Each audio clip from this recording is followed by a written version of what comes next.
Yeah, happy. Yeah, Great. So, everyone, thank you for coming. This is Marc. I always get I'm not sure if I'm pronouncing your second name correctly, but Lapotin? That's close. Yeah. Lapotin, yeah. Lapotin. And so I met Marc back in, I think it was October, November, at a deep adaptation kind of workshop, which was lots of different people have come to speak. I met at that workshop.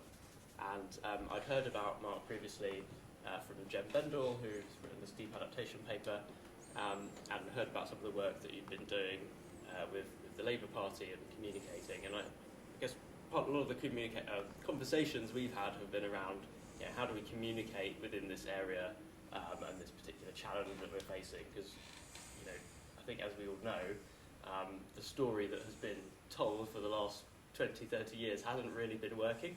And so I wanted to invite Marc along just to share some thoughts really on narrative and storytelling. And I'll hand over to Marc and see what he's going to go and tell us about. Thank you. Okay, thank you, Sam. So can I say hello to who's online? Yeah, we've got at least Andrew's online. Hello, Andrew. Hi, Andrew. I think Okay, and others. Well. And so we're quite a small crowd, Andrew.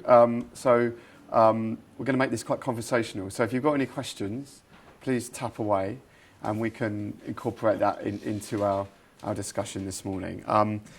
But Sam's intro is spot on. I'm a former journalist, comms guy, and I've built a certain understanding around framing and narrative, and I've used that in a political. Well, it's all political, but I spent some time with the Labour Party in 2017 in the run-up to the general election. I worked for Jeremy Corbyn and John McDonnell, and more recently I've been working with Professor Jem Bendall, who, as Sam said, is the author of the Deep Adaptation paper, which is how I come to know Sam, and I've kind of tried my best to understand interdependence and exactly how it's going to work. And that's an ongoing debate I have with Sam about how would I tell that story, because what Sam, and you all know here, has been had his head down for at least a couple of years is how do we transition from business as usual to a future where we're in balance with Mother Nature. And I'm going to be rude and say, well, until we've got a story, that's all daydreaming, because the big rule in the space I'm in is what permission do you have to tell the truth to people? So before we started, we touched on it, I think, with the two of you, which is you talked about your brother being someone who builds roads, an engineer, builds infrastructure. That's what he does. What's wrong with that? Well, we all know in this room that that's part of business as usual. That's part of locking in infrastructure. That's the recipe for even more emissions. So we've got a really big, urgent problem, which in my opinion hasn't really been addressed by storytellers of the last 20 to 30 years. And by that I mean scientists in the climate space and the institutions they work for, and civil society, which has done its level best to try and translate the science to the general public, to people like you and I. And unfortunately, the evidence is emissions keep rising. We're not getting the urgency we need for what I guess everyone in this room and online would like to see, which is an urgent and planetary-wide response. So I think it's great that people like Sam and many others are really looking hard at systems change and how we can transition and what we need to do and how that can be measured and where accountability lies in that transition. But I think we have a bigger problem, and an immediate one, is there's just no permission. There's no permission to go out there and make that happen. And I now work with Extinction Rebellion as a comms guy, strategist, and I've taken them the same challenge, because as some of you may even be rebels for I don't know if any of you got arrested back in April or thinking about it in October. But their first demand is for the government to tell the truth and act now. And I'm really pushing hard on that internally, because their second and third demands don't really speak to their first demands. And I say that openly today, because they talk about tell the truth and cut emissions to zero in 6 years in the UK, which some of you are no doubt aware of. But for me, that doesn't quite tell the truth, because the truth about this moment is that there are a multiplicity of factors that mean our very fragile way of living in the global economy are at risk, that we could be looking at a breakdown of our way of life in urbanised areas within the next decade, perhaps sooner. And that I'm talking to XR about acknowledging that and about fanning out the demand for truth, not just from the British government, but from the very system itself, the corporations that make it up, the vested interests that want to keep it as it is. So the challenge of trying to transition to building a future that's compatible with our natural world is one that starts internally. It's one that really calls upon you, as all of us as individuals, to really sit with the truth. And to me, that's got nothing to do with a family of gases I cannot see or smell that have heat-reflecting properties. And that's how we've been telling this story about our would-be extinction for 30 years, if not longer, in scientific circles. And that we've got to stop doing that now. Because if we carry on telling the same old story that hasn't generated the urgency and the planetary response, then we might as well just go home and party on and not burden yourself with what I dare say keeps you up at night from time to time. We have to change the record. And Extinction Rebellion haven't done that. What they did in April is turn the volume up on the existing story, one of climate, one of emissions. And they did that through their tactics. They did that through non-violent civil disobedience. They did that by taking over well-known spaces in a capital city and managed to last for 10 days before they exited gracefully. And they wish to escalate that and go back to London in October. And you may know there's plans to shut the airspace at Heathrow. It's been in the news, to escalate the actions. But my question to them, and it's happening this week and next, is what about the story? We're just going to carry on talking about emissions. Is that it? Is that what we're going to do? And through that and an escalation in action that somehow people will come and rebel in sufficient numbers to create a revolutionary moment, and suddenly the state will either adhere or will set up a citizens' assembly, and then we'll enact the emergency measures. We'll get people like Sam to come and advise the citizens' assembly on what needs to happen, and somehow we'll get on the urgent track. Well, I don't know that's going to happen. I think it's maybe not. But buried in that is a challenge around storyline, because emissions have to be translated into lived experience. So what may or may not happen in 10, 20 or 30 years, which was really where the BBC documentary that we touched on before the call took us, looking into the future. We mustn't look into the future. We've got to look into the now. We have to be able to grab hold of the now and sketch out a scenario built around people's lived experiences. So when I talk about having a so-called skill set around narrative and reframing, I don't want to talk about emissions. I want to talk about food. I want to talk about water. I want to talk about crops. I want to talk about unrest. I want to talk about migration. And I want to talk about the collapse of this beautiful but fragile Tetris that's the global economy that underpins today's interdependence, which of course is the name of Sam's initiative. Because Sam has a story about a new interdependence on which we can build a transition. And I totally support that. But I want to talk about the interdependence that underpins our lives at the moment. And I'd apply that to about 4 billion people on the planet who live in urbanised environments. Because there is, I believe, the entry point for a new story.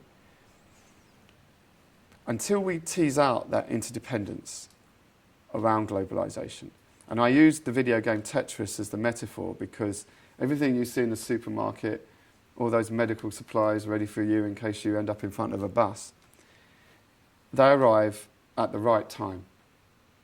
And that supermarket or the hospital supply is at the end of a very long and beautiful ellipse, global supply chain, crisscrossing countries and borders, built on an approach to profit, which is never store what you don't need, just order some more. And that's what's grown up in recent years. That's how major retailers now run their business. And it's a very beautiful thing, but it relies on order and calm. It relies on those lorries being loaded at one end of the supply chain, being driven to a container ship, picked up by another lorry, and put on another container ship, and finally maybe flown or put on the final HGV to go to the depot before a branded Tesco's lorry delivers to Kingston High Street round the corner. I think that's all over. And I don't think we're going to need any biblical climate change feedback loops to usher that into history. I believe we already have enough CO2 in the atmosphere to drive the frequency of extreme weather that we're already seeing, that we already touched on before the call, such that over the next decade, that alone, combined with a biodiversity crisis that barely gets reported, with soil failure, which barely gets reported, will be enough to put into play a feedback loop that starts with crop failures or crop intermittency. You won't even have a need for a multi-bread basket failure, which is around where wheat is grown around the world, 3 big regions. Maybe we don't even need one of those. But the minute that foodstuffs become erratic in terms of yield and prices spike, and this is going to be a yearly thing, it's around what extreme weather does, it clusters these risks. They're not one-offs anymore, which is how they used to be modelled in food security. They're here now. But how bad are they going to be from one year to the next? That's what we want to know, because they will generate hikes in food prices. That will generate social unrest, will generate migration. And migration is a tipping point in terms of the fragility of our civilization, because when people start to move, those supply chains, they become fragile. They are unable to withstand that kind of resilience and shock. And when those supply chains are pinched, because we're so dependent on a just-in-time model for replenishment of our food and essential services, we're going to feel it quickly in the so-called developed world.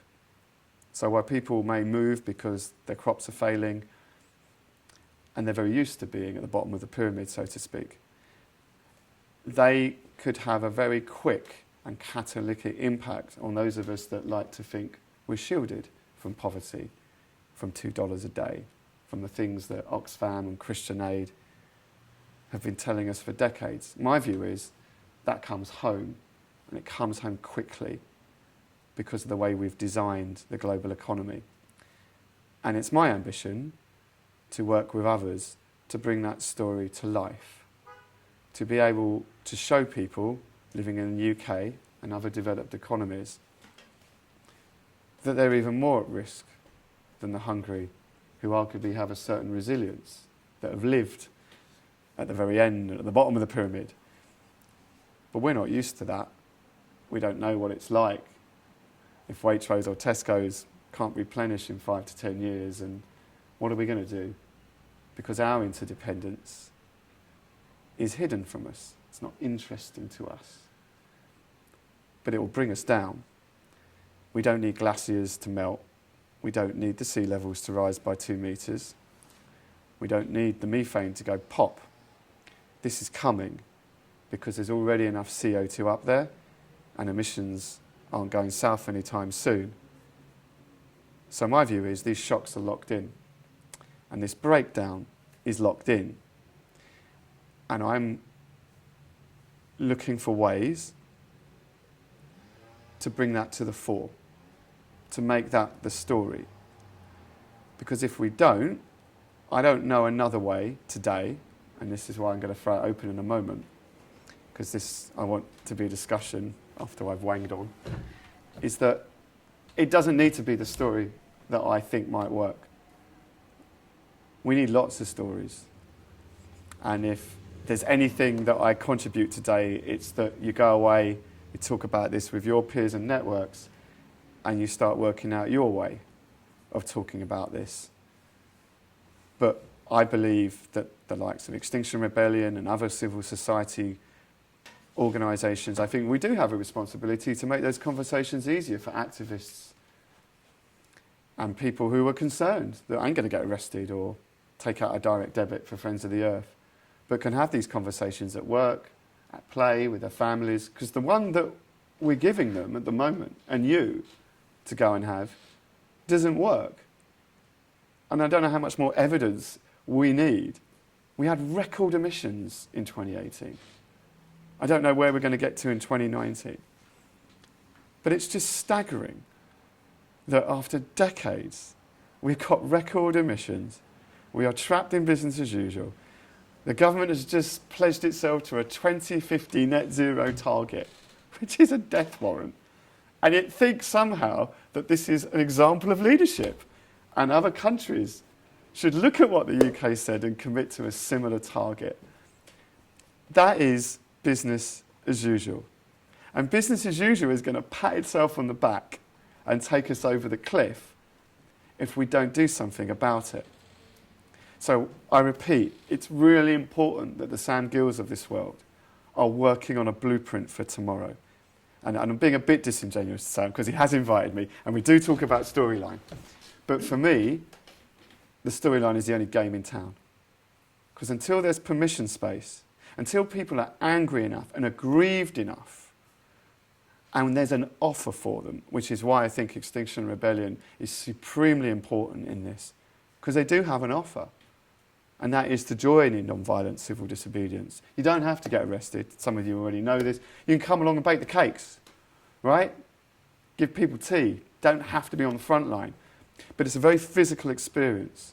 It's very cathartic, and it's very powerful to share and express your anxiety with others. And we're going to need bucket loads of that to reach a tipping point. So there is a need for a better story. There is a need for an offer. And the two combined, at least my hope is, that you can generate a tipping point within existing nodes of power, whether that be the British Parliament, the American White House, other countries, but also those corporations. Come in. The very businesses that make up business as usual. We can somehow invert their purpose to what Sam needs. How do you build interdependence locally? What does that template consist of? What manufacturing will we need to build Sam's vision, and not just Sam's vision, but those he's sharing it with? What is it about the system and its component parts that we can subject to ruthless audit, kick its tyres and decide what we need and what we don't? And I'm sure you've all got ideas about what we don't need. But if we throw it all out at the same time, I'm not sure how we build Sam's vision. So there are a number of really important stepping stones for me that I fear we're not really close enough to. And the most important of those is story. And things like narrative and reframing, I'm afraid, are pretty essential because these are meta stories. But ultimately, they come out of your mouths in your own words. And they have to be heartfelt. And it's how you bring your loved ones and your friends along that's going to make the difference. And right now, I don't think people doing what I'm doing, working in social movements or civil society organisations, I don't think we're pulling our weight. Because we're not giving you a story that's going to work.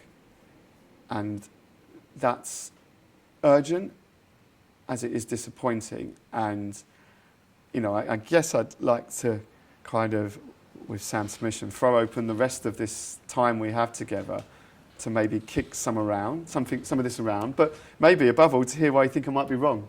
I'd like to hear that. You know, I'm happy to be challenged. This isn't about me coming in and saying emissions rubbish, food good, get with the programme.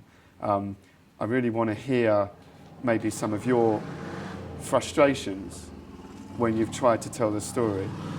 So when you, for instance, what's your name? I forgot.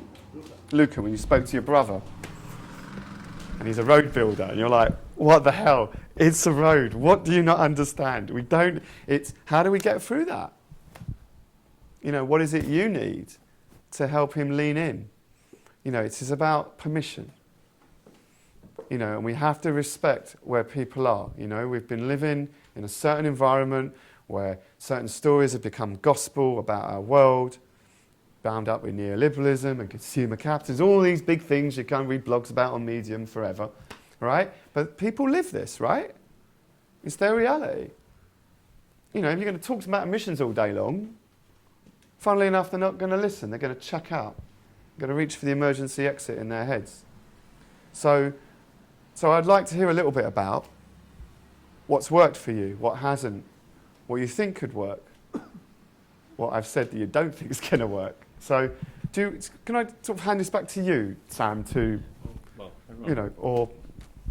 I guess there was one Extinction Rebellion interview on Sky News where I feel like they picked him because of his inexperience, but essentially for me it was very symbolic of a lot of debates that go wrong now and the kind of segmentation that we have just more generally in politics, where the young campaigner was just repeating the same message: millions are going to die, millions are going to die, millions are going to die.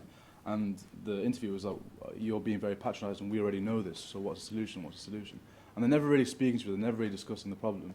And I feel like a lot of the issue that when people aren't already part of the movement, they're kind of alienated by how everything's just assumed. There's no kind of plan for after. So I think a big reason maybe why people turn their faces is that it's entirely negative, and it's the same kind of thing where NSPCC videos or child protection videos is that eventually you have to kind of numb yourself from the compassion that you like immediately feel. And so if the message was more positive, because for example, like Luca's brother, you could tell him, okay, you may not build roads, but we need electric power we need charging stations for electric vehicles. We need electric vehicles. We need roads like solar panels for days, wind turbines. So if the idea is more that it's not just a transition to something worse, it's a transition that first of all has to happen, but second of all will be better for us economically, socially, in terms of justice, for all sorts of reasons, because people are then more inclined to actually join you if they see that it's not going to be necessarily worse. So I think a lot of it needs to be less kind of pushed at people as a sacrifice and more just as a necessary evolution rather than anything else. Yeah, I totally agree. I think the one way I've tried to talk about, the transition is it's the high watermark for humanity. If we can come together as a global commons and, whether it's Sam's contribution to that transformation or a whole mixture, which I guess it will be, that's the high watermark for humanity, to be able to come together and self-organise and talk about the real positivity and energy there is in what you're describing. So Luca's brother can find purpose within a shifting paradigm.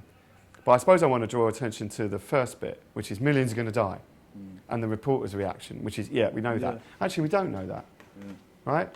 Look out the window, or your journey here. Did you think, oh my God, I'm in an emergency? This is a climate event. Did you see it in anyone's faces? So statements like millions are going to die, it's meaningless.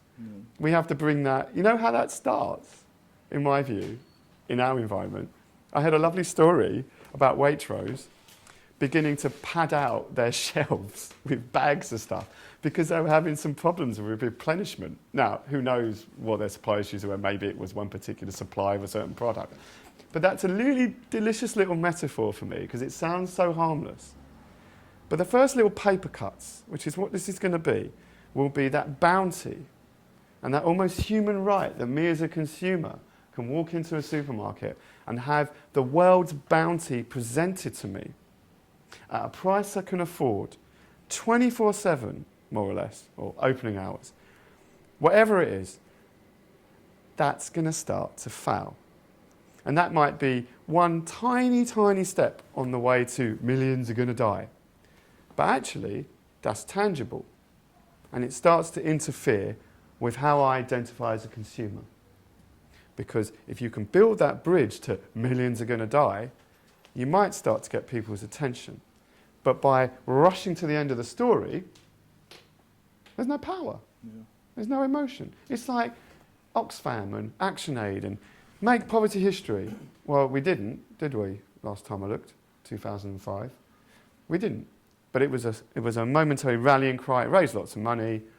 Maybe some third world debt was cancelled, maybe it wasn't. I can barely remember. I'm a lot older than you. Well, not you. But we have poverty. We didn't get rid of it. Make emissions history. Good luck. So I think you pick up on a really important point, and I think that vignette, for me, it does. It chalks out what's missing. Yeah. So do you think, because when I talk to a lot of people that may not study these kind of things, or like they're not professional in this kind of area, they'll always say, well, it's not my job to come up with that idea. It's not my job. It's not my job. And it kind of seems as if for like decades almost, everyone's been saying that. Everyone who cares just says, well, it's not my job to come up with a new economic model. It's not my job to do this. And everyone says that. And that was the thing in the interviews, that he literally couldn't. And I think very few people would actually be able to, we need a public investment bank that can invest in these things. You know, what comes first, electric vehicles or electric chargers? Those kind of arguments could make people actually think, because like you said, if you skip straight to the millions of people die, people don't, you can't just crack on your empathy, you can't just like bring it out, it has to be drawn out of you through reason, through like rationality, because everyone will agree eventually, but it's just that they're a bit reluctant to face the huge problem it is. It's totally agree. And it's nice, it's a good vignette. Thank you. I mean, just briefly, yes, you can put focus on the problem, and also it's very, very important to be able to draw the attention on a solution. Because every single time I approach someone and we start talking about this issue, you can see they're shielding away. Shielding away. It looks like there's like initial panic, they start suffering, and then it's like, I don't want to be involved with this, I don't want to know anymore, and they just literally go away with any excuse. Oh, I need to do this, I need to do that, and they want to be. There's no interest whatsoever to be drawn further in this conversation on the subject, but not because they're not passionate or compassionate or they don't have empathy. I think because they're genuinely afraid. So, yeah, sorry, as we discussed many times with him, for a project I have in Italy, we need to, before start talking, perhaps it will be important to find some key player, like, I don't know, a lawyer, a banker, or an institution that locally they will build a framework, even a small level, that will provide some kind of solution, some kind of example of way to go, and to in order to channel the energy toward the problem, and then escalate slowly, but it will be something that people go to bed like, oh my goodness, we have this massive problem with but we put down 40 trees today. Oh, thanks God. And then in the back of their mind, they can think, we can do next month. And then so you're starting opening the shield, providing also emotional way out. Because I do apologize, I don't want to drag myself along. I was watching an horror movie a few nights ago. That's because I was bored. I don't like horror movies, but it's been advertised so much. I said, okay, let's see what it's about. I couldn't watch it. So what I did, I jumped to the very end. I found the solution. I like the solution. Yesterday night, I was able to go through the horror movie like, okay, I know already what's going on. So you don't want to, this is like the worst horror movie ever humanity is going to face. We need to provide them, even, I would say, even if it's a lie, hope. Otherwise, if there's no hope, nobody will do nothing, and that is. Yep. And then you have anarchy and so on and so on. Go on. Do you want to? I could just quickly come back on that, because there's a dotted line to what Ali said, is that there is massive positivity and energy in shifting to a new paradigm. And Sam, again, interdependence, why I'm here, is that's what Sam thinks about, right? And he's put together, a pathway that's full of optimism, it's full of energy and endeavour, it's full of the need for an inversion of interdependence. And that's wildly exciting, even I don't understand all of it and the cryptocurrency and the rest of it. I'll get there one day.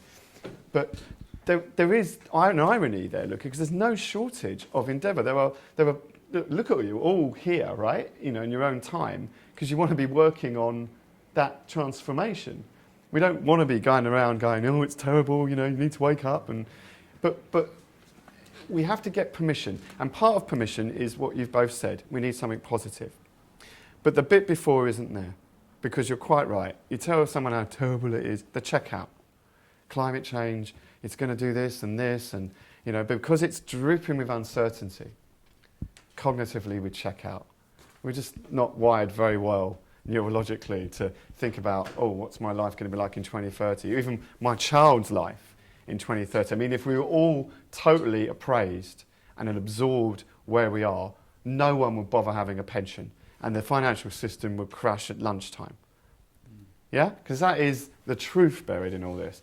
But we're not quite there. So, you know, it's shocking people will not work. You do have to frighten the horses. My metaphor that I use with XR is that if we could tell a story about food security. So for me, it's about collecting truths from hidden corners.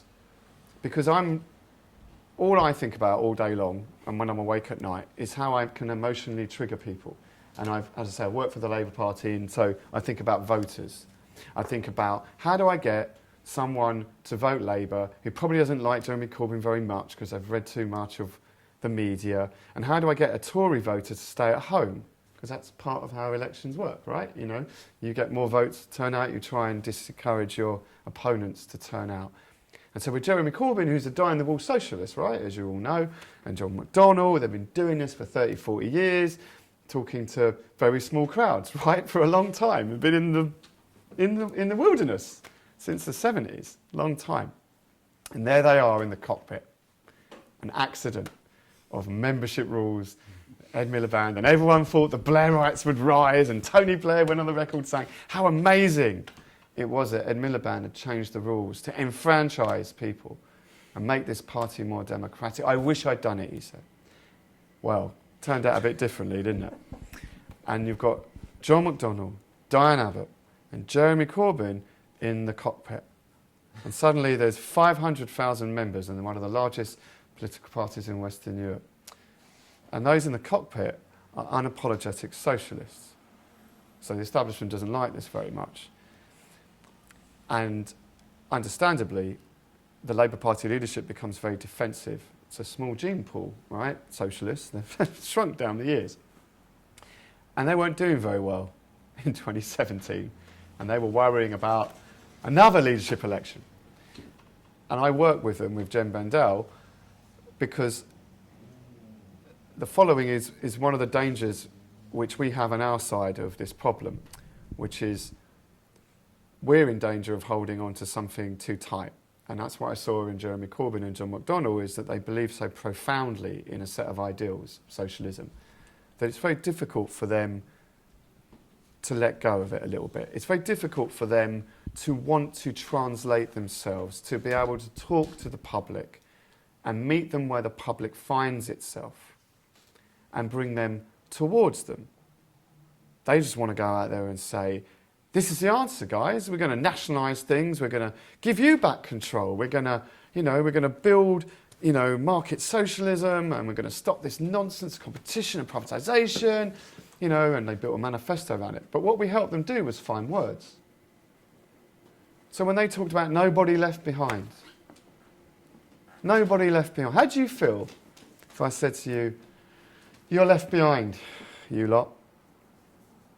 You're left behind. Can anyone, what's the top line emotion? Anybody? What do you feel? You're left behind. I guess it's a sense of missing out. Yeah? That you're missing the party in a way. Yeah? Like the spoils. How does it make you feel? That's sort of describing something. I guess I can't say I suffer from this more than a lot of people, but I kind of like you've been wronged, I guess. Okay. So Like injustice, a like, little yeah. bit. Like Do you you've kind feel- of been crossed or lied to or Okay. A bit patronised. tricked, patronised. Yeah. Anybody else? Apathetic. Ah, right. Anyone? It feels like a strange thing to hear. Okay. Okay. That's good, because that's kind of what I thought. I think apathetic was probably near the top of my list. Patronising. Yeah, feeling like quite alone, right? Everyone's over there, I'm over here. So I said to Jeremy and his aides, I said, what about we translate that? And instead of being left behind, what about you're being held back? What about there's something stopping you from realising your potential? So we came up with examples of how does it feel when you're staring through the glass of an estate agent's window and you can't pay the rent, or you can't afford that first home for you and your loved one or your family, because you're being held back. You're being held back by how this country has been governed for decades. And you tell that story. So what you're doing, to show you the circuitry in reframing, is that you're taking, you're going from a kind of patronising, apathetic, static state. I'm left behind. I'm just on, they're all over there. I'm here. I feel a bit sorry for myself. I feel a bit apathetic. I might feel a bit angry, but I've disengaged. I don't expect anything. I've been left behind. Whereas if you're held back, there's a force, right? There's some energy. It's like, I want to be able to do that. I want to be able to buy my home, right? I want to be able to get on in life and provide and do what I see other people being able to do.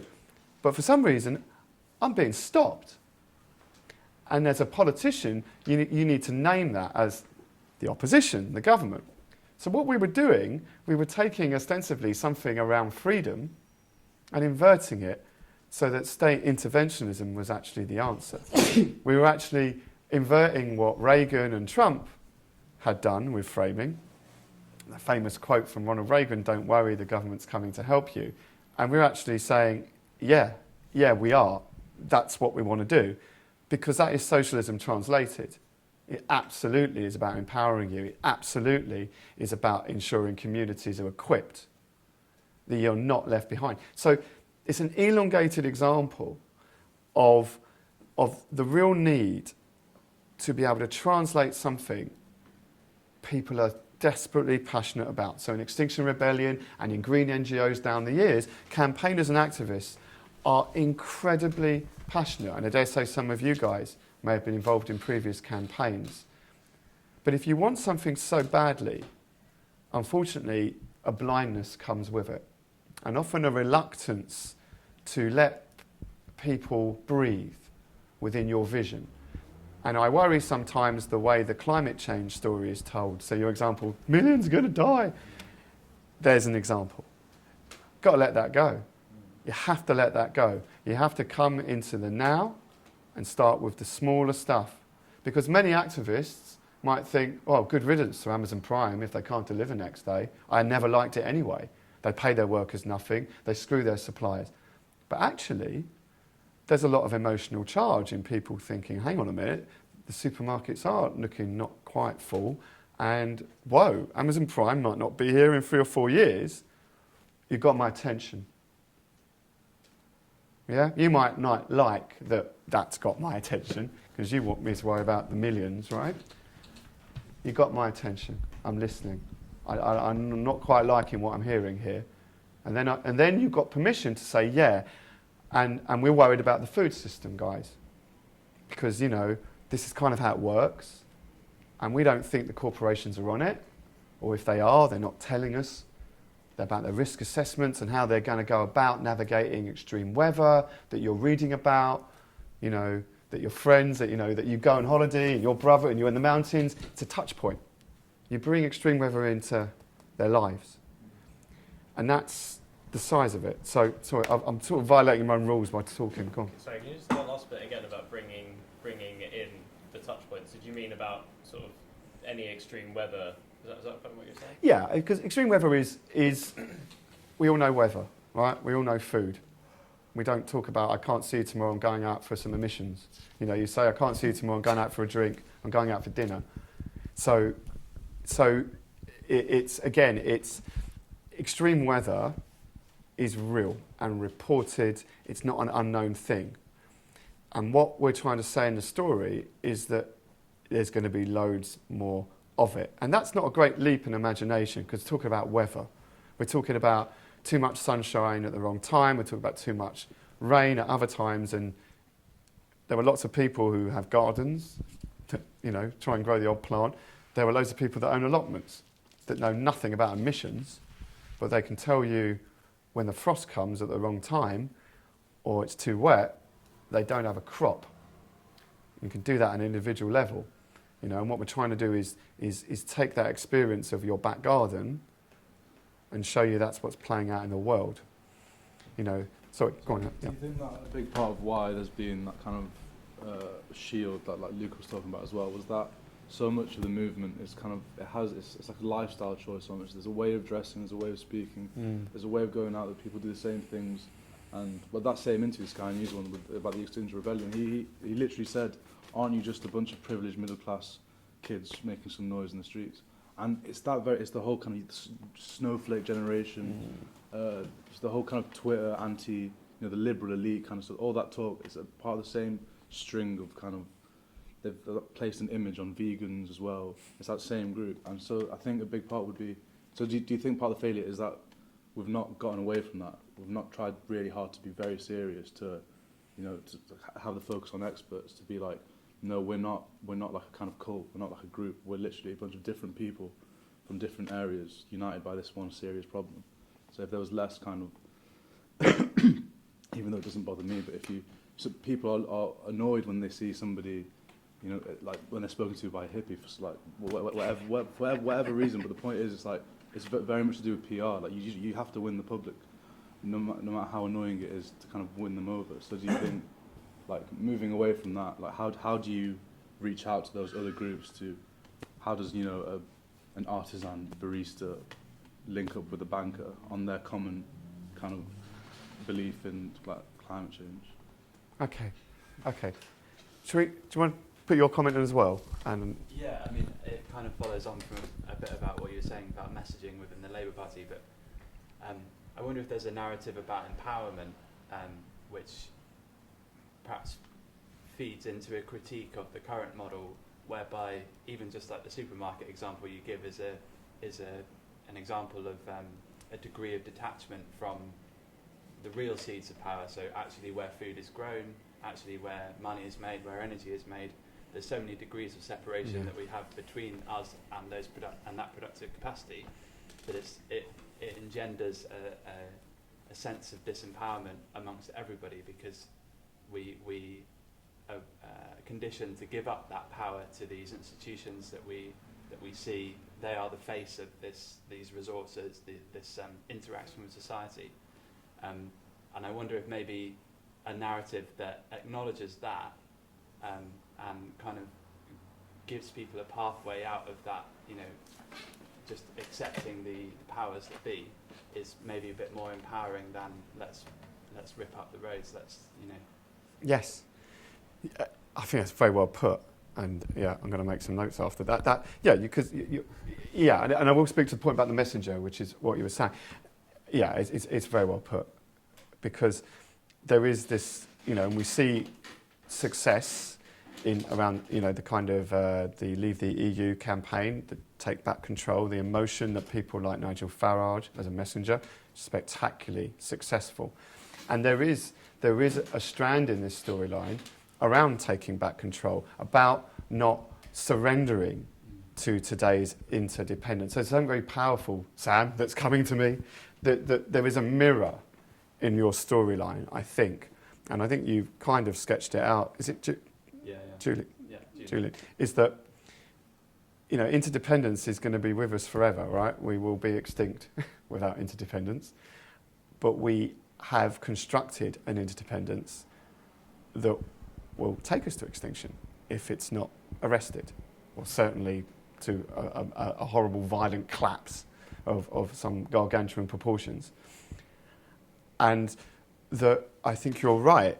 People have to almost forgive themselves or be able as individuals to not so much let themselves off, because, what we're going to do, what am I going to do to change all that? And this is where people check out. How do I stop millions of people from dying? I don't know what to do. What the hell is that? But part of activating people, I think, is to absolutely, be truthful around, well, we have outsourced it. We have become quite powerless. And we can either choose to sit with that and do nothing about it, or we could act. And there has to be an offer there. So XR has an offer, as I said earlier. But there are other things that people can do. And that's where interdependence comes in, because Sam has an offer. You can get involved. I mean, Transition Towns had an offer, and I think you saw, or some of you might have seen Naresh speak earlier this week, is that it's not that people haven't been making offers down the years saying, look, if you just change bank or energy supplier, the system would have to listen to us. But the story hasn't got through. It hasn't triggered people. And it should be easier now, because there's more evidence in the real world that we're going over the cliff. There's more evidence coming out of the scientific community, which is fighting among itself. The IPCC, the big body, the UN-sponsored body that's supposed to tell the truth about the climate and what it's going to do, is playing catch-up. You know this from last October's proclamation about 12 years till chaos. We know that it's been behind the times, or it's modelling. We know it hasn't included feedback loops. I mean, it's astonishing. If the IPCC was an employee in your company, you'd fire them. For what are you doing? I asked you just to look at some risks, and, you left that out, and that, if they baked a cake, it wouldn't rise. That's where we are. And translating that to people that we know, or in social movements that have this permission stage. Extinction Rebellion has generated some permission, a dividend from what happened in October and in April. It's people are listening to XR, right? Government is meeting XR. We're waiting what's XR going to do next. And, that's why it's such a really important time for Extinction Rebellion. But also other organisations who are thinking the same thoughts as you, which is, there's a moment here, but what do we do with it? How do we scale it? How do we open it further? And for me, it comes back to the story. If we don't have a better story or stories, I don't see us capitalising on this window, and then things get, quite dark. So I have an optimism that enough people are realising that we have to do things differently. But what comes out of that, I think, is still unknown. Should we just take one more question? Does anyone, and then we'll wrap up. Yeah.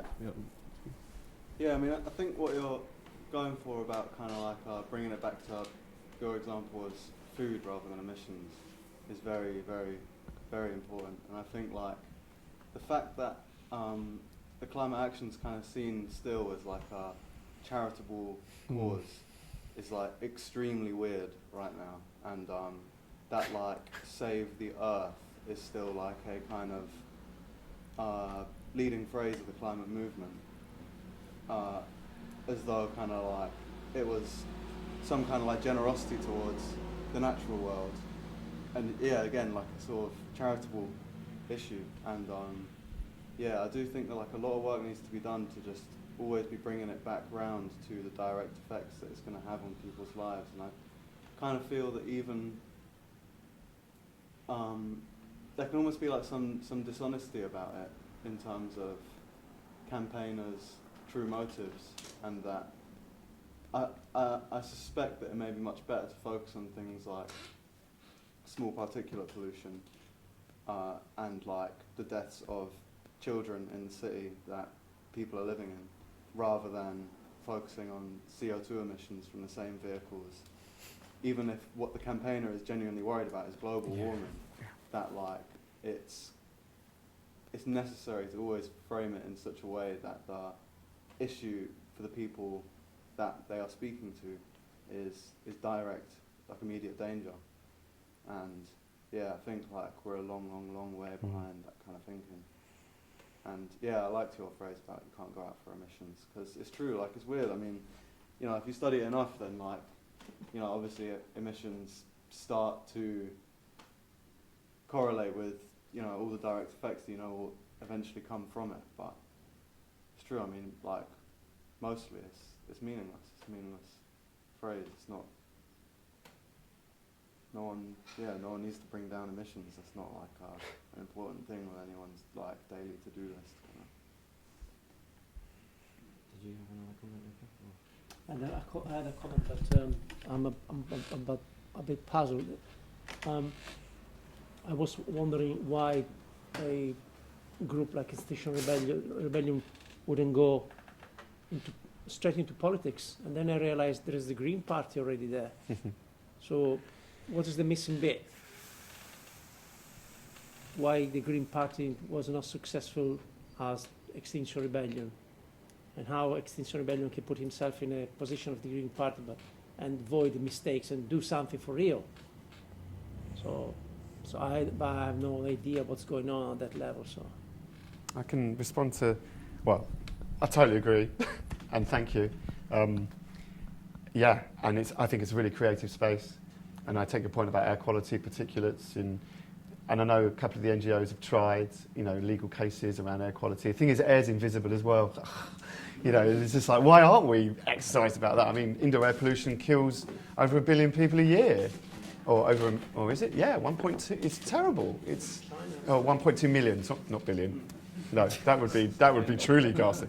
You know, but it's, you know, in terms of international development, indoor air pollution is who's even heard of it? But it's particulate. So we've got a similar challenge there.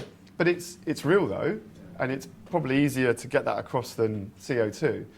So yeah, I can only encourage you all to, you know, get creative, because, you know, there were ways of doing this, and mine is just one, and it could end up not working very well. But certainly that's the space, in it, to start calling into question, you know, just like emissions. What are we going to do with those? And to your point, which is about tactics and strategy, as I think I said earlier, I think what's the difference between XR and the Green Party? Well, they've both got the same story, but they've got different tactics. So the Green Party has tried to, you know, become a presence in a very flawed democratic system around first past the post. I think they got nearly 1 million votes in 2017. They got 1 MP. But then Nigel Farage would probably, you know, complain even more, because, you know, UKIP got more votes than the Green Party in 2017 and didn't get a single MP. So we have a problem. And the Green Party, unfortunately, in the absence of proportional representation, it's not a voice. It's just Caroline Lucas, right? So XR has different tactics, people on the street, you know, and a theory of change around trying to force a revolutionary moment with the British state. That's the theory, and that means non-violent acts of civil disobedience, and the intention is to scale that. How successful will that be? Don't know. I think we need a better story to bring people out. But ultimately, and it's, you know, I spoke personally the whole way along, as not as a representative of XR, but as Mark, is that I don't think we've got time to build a new system in terms of our institutions. I think they have to reach a tipping point, and we need to bring enough pressure to bear on our institutions and our governance such that they start to deliver what this moment is calling for. And in that are solutions like Sam's, because Sam is going to need the system to reinforce what he wants to do, to be able to bring to bear, you know, whatever resource manufacturing is going to be required at scale to deliver the templates for what interdependence would look like locally, globally. So I'm an anarchist to a point around storyline, absolutely, but I'm all for generating tipping points within existing structures, because I don't think Mother Nature's going to give us the time to start from scratch. Could I just ask really quickly, what's the how open are the Labour Party leadership to this issue? How clued up are they really, or are they not at all? I know for sure that there are people feeding this in. Absolutely. The reality of it. Is Yeah, it compromised opinions that are making their way to the top, or is it the truth? I think the truth, as we might call it, collectively around the urgency, is being fed in. I know that to be the case. Beyond that, I don't know. But what I do know is that whether you are in government or you're an opposition shadow minister, you are plugged into a node in the system that will always be in the service of business as usual. So I don't really see politicians as primary actors in radical change. We have to generate a story, to generate the permission space, to generate the tipping point. They are part of that tipping point, and they will be therefore in service of more radicalism. But I don't really know what difference it would make if they knew everything and they were sat here going, yeah, we agree. What are they going to do without massive public permission? Because of the changes that we all know here need to be made. And I could be wrong. Maybe they will rise and show me that that's not the case, Mark. So Mark, maybe just to wrap up then, maybe you could just tell me if I've got this right, and just in summarising. So in terms of creating that permission space, it's very much about making it tangible and something that people can understand today rather than some future scenario, and then making it as personal as possible. So how those impacts are actually going to affect their daily lives, whether it be Amazon Prime or, I don't know, bananas in the supermarket. But then, would you agree that you're also needing to sort of offer something people can do? Would you say that's kind of? Yeah, it's a very good summary, I might add. Yeah, it's true. Yeah, there has to be an offer.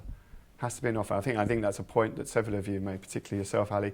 And I think that's where interdependence has a huge relevance as a pathway, as something empowering, which again I've heard a lot of, I think, in your responses this morning.